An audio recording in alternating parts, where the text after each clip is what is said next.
bureau du Centre Lamé Bukavu, qui est une structure de l'archidiocèse de Bukavu, branche de la Caritas et Développement, qui travaille depuis 1959 sur la promotion intégrale des femmes et des jeunes filles. C'est un centre qui a commencé dans un contexte où les coutumes rétrogrades, la culture, considérait une femme comme une personne qui n'avait pas les droits à l'éducation, qui n'avait pas les droits de vivre d'une manière équitable que l'homme. C'est ainsi qu'on a ouvert le centre-là, mais dans le cadre de donner de l'espoir à la femme pour qu'elle vive et qu'elle jouisse des mêmes droits que les hommes. Depuis un certain temps, le centre-là a traversé des moments difficiles. C'est ainsi que dans cette année, en 2018, nous avons commencé avec l'appui de l'archidiocèse de Bukavu pour voir comment relancer les activités du centre Lamé. Et ainsi, on a fait toute une année en train de travailler sur cette promotion des femmes. Et ce qui compte plus, c'est notre domaine d'intervention, parce que promouvoir la femme, ce n'est pas un travail d'un seul jour, c'est un travail qui demande du processus. On doit commencer aujourd'hui, mais on peut trouver les changements après 10 ou 20 ans. Nous travaillons ainsi dans le domaine de la promotion des droits des femmes. Et là, on parle de la promotion intégrale. Nous encadrons les analphabètes qui n'ont pas eu la chance de continuer l'école au rythme normal, qui n'ont pas assez de moyens pour continuer les études dans des écoles normales. Donc ici, c'est un centre de récupération. Nous faisons aussi des formations en métier. On a la formation en art culinaire, on a la formation en coupe et couture et aussi la formation en informatique, parce qu'il y a des personnes qui n'ont jamais eu la chance d'accéder à l'éducation, mais nous essayons un peu de les orienter pour que tout le monde ait la chance et pour que les femmes jouissent des mêmes droits que les hommes. Et peut-être quand elles travaillent, elles peuvent accéder à des petits fonds.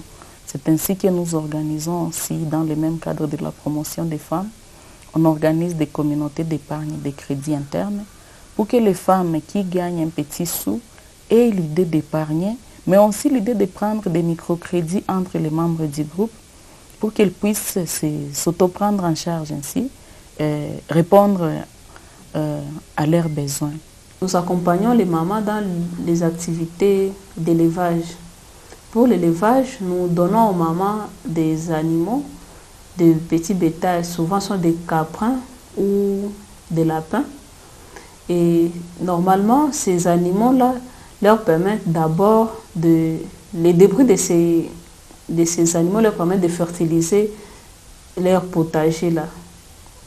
Aussi, grâce à ces animaux qui se reproduisent, nous espérons qu'elles peuvent faire à long terme des grands projets. Pour ces animaux, elles font des rotations. Ça signifie que si on te donne une chèvre, il faudra mettre bas. C'est à ce moment que la chèvre-là t'appartient. Et elle donne le petit à une autre maman. Les femmes pourront avoir chacune au moins une chèvre qu'elle élève. Et grâce à ça, elles pourront fertiliser tous leurs champs. Donc c'est un cycle. Dès le moment où elles ont fertilisé leurs champs, elles produiront en abondance dans le potager. Nous travaillons aussi dans le cadre de la protection et de la prévention. Protection de quoi? Protection des droits des femmes et aussi prévention des violations de leurs droits. Et ça, c'est un travail qui demande beaucoup de temps, qui demande aussi beaucoup de connaissances. D'abord, pour prévenir les violations des droits des femmes, il faut que les femmes reconnaissent d'abord leurs droits et devoirs aussi. Qu'est-ce qu'elles doivent faire avec ces droits et où est-ce qu'elles doivent dénoncer les violations de ces droits.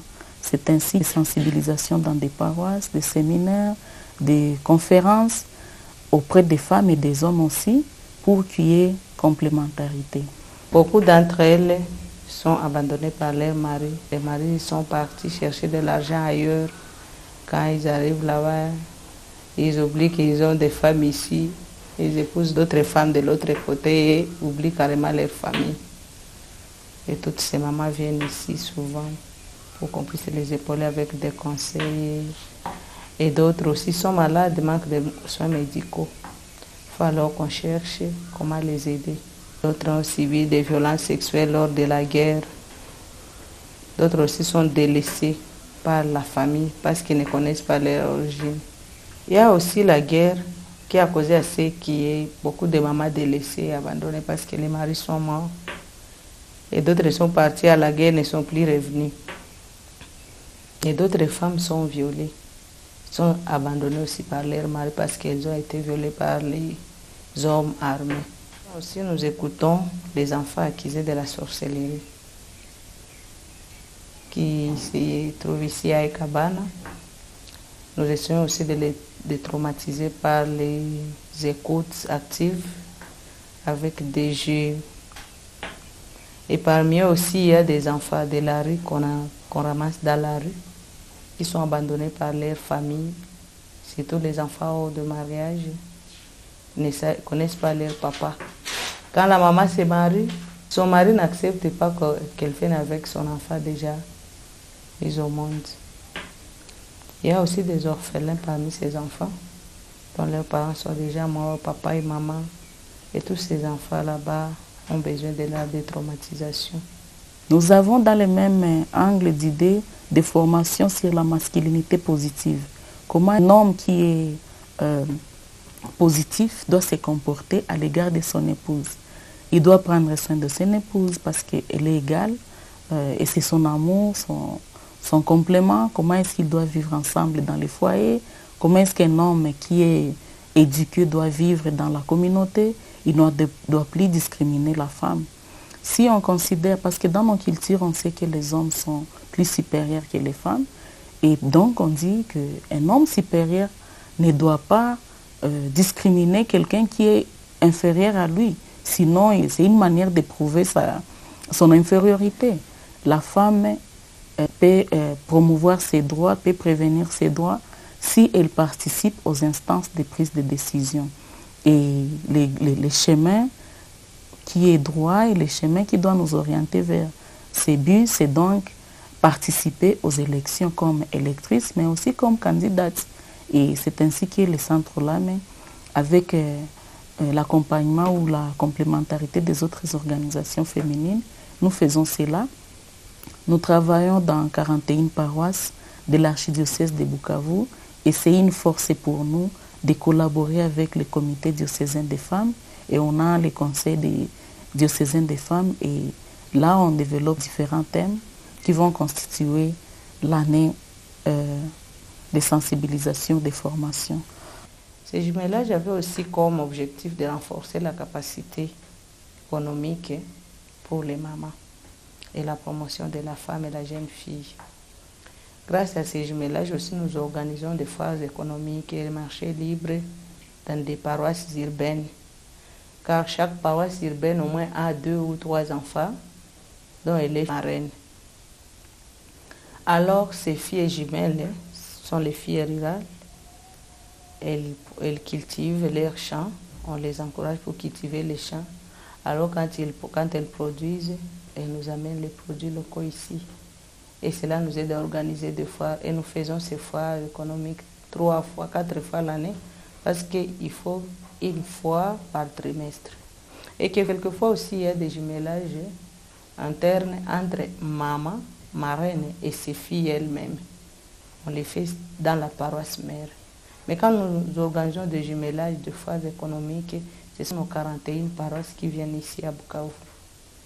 On cherche une paroisse dans laquelle nous allons organiser, les centres LAME organisés avec les mamans, et on se rencontre, on fait des spots, on invite tout le monde, on fait vraiment des marchés. Et les mamans rurales rentrent à la maison étant contentes, et elles ont encore le courage d'aller cultiver pour que la prochaine occasion nous amène encore les produits locaux. Et cela aussi encourage les mamans urbaines, parce que quand il y a foire, elles savent qu'ils vont manger, ils vont consommer localement. Nous faisons aussi des activités qui sont liées à la sécurité alimentaire. Dans certaines paroisses, nous choisissons avec les mamans certaines cultures maraîchères qu'elles peuvent cultiver dans leur milieu en fonction de la rentabilité du milieu et en fonction du sol du milieu. Là, nous choisissons des cultures et après avoir choisi ces cultures, nous les apprenons à les cultiver, à faire des pépinières, comment les transplanter, comment faire un bon suivi de ces cultures au champ. Et dès qu'elles sont récoltées, elles peuvent vendre ces cultures. Et dans le cadre des jumelages, nous leur facilitons encore le marché de ces cultures maraîchères. Pour ces cultures qu'elles choisissent, elles doivent tenir compte d'abord de l'alimentation, parce que nous voulons qu'elles puissent améliorer l'alimentation. Nous sommes dans un contexte où l'éducation à l'alimentation est encore inférieure, mais aussi l'accès aux moyens financiers qui peuvent aider à répondre aux besoins familiaux sont parfois limités. Mais aussi comment est-ce qu'on doit travailler pour gagner des petits sous et pour épargner. Ce sont des formations que nous organisons et avec des projets, des partenaires comme Miserior, Child Funds, et CAFOD et d'autres partenaires avec qui nous collaborons comme Caritas Italiana. Ce sont des personnes qui nous aident et avec qui nous collaborons pour promouvoir la sécurité alimentaire. Nous travaillons aussi dans le domaine des eau, hygiène et assainissement pour montrer que la femme, c'est la première personne qui accède à l'eau. Ils doivent se réveiller très tôt le matin pour aller chercher de l'eau et ils vont après s'occuper de l'assainissement. Malheureusement, quand on doit construire des infrastructures d'eau, ces femmes sont parfois exclues. Elles ne sont pas là en train de participer. Et donc, nous organisons des sensibilisations pour voir comment est-ce que la femme doit promouvoir l'hygiène et l'utilisation de l'eau. Il y a des difficultés par rapport à l'utilisation de l'eau dans les ménages. Les femmes, certaines surtout, négligent l'eau potable. Vous pouvez voir, on part puiser de l'eau dans un coin d'eau. Malheureusement, il y a des motards qui sont en train de laver des motos. Il y a d'autres qui sont en train de lessiver au-dessus. Et quand j'amène l'eau à la maison, cette eau est utilisée comme de l'eau à boire. Malheureusement, ça affecte la communauté, la population, toute la famille entière par des maladies hydriques. Et donc, il faut une bonne éducation. En même temps, nous organisons des apostolats pour réconforter les personnes qui sont affectées par des conflits, par des maladies ou des personnes qui sont en prison. Toutes les personnes n'ont pas les mêmes chances ou n'ont pas de possibilité de se prendre en charge. Donc, dans nos paroisses, nous organisons des services d'apostolat dans des hôpitaux, c'est une fois par semaine. Il y a des paroisses il y a une paroisse qui doit aller à la prison centrale, qui doit aller à l'hôpital général de référence de Bukavu, mais aussi à l'hôpital de Panzi et dans d'autres centres de santé pour veiller à ce que toutes ces personnes qui n'ont pas de famille, toutes ces personnes qui sont vulnérables aient quelque chose à manger. Nous avons ce qu'on appelle les hommes des étudiants. C'est un coin où on a des chambres, où on peut loger les filles, spécifiquement les filles qui proviennent des milieux lointains, par exemple des provinces de Katanga, de Kinshasa, ceux qui viennent même des pays voisins, comme on a les gens qui viennent de Tchad, d'Éthiopie, Rwanda, Burundi, et qui veulent étudier dans nos universités ici. On a des chambres où les filles peuvent venir louer les chambres, peuvent y rester et passer la nuit. Et pour répondre à certains de nos besoins, le centre Lamé a des infrastructures. Nous avons des moulins, nous avons la boulangerie-pâtisserie. Et là, on fabrique les pains, on fabrique des biscuits tamou, on fabrique la farine pour que les gens qui vivent aux alentours puissent avoir accès à une bonne alimentation, mais aussi puissent acheter. Et en retour, nous répondons à des besoins spécifiques du centre Lamé, comme par exemple, il y a des projets qui ne peuvent pas prendre en charge une sentinelle pour les payer. Pourtant, on en a besoin, un chauffeur. Et voilà qu'avec cet argent que nous gagnons, nous pouvons répondre à un certain besoin. Il y a aussi des moments où nous allons dans des paroisses ou dans des centres de santé. Nous trouvons qu'il y a des personnes à qui on doit payer soit des soins médicaux ou des personnes qui sont très vulnérables.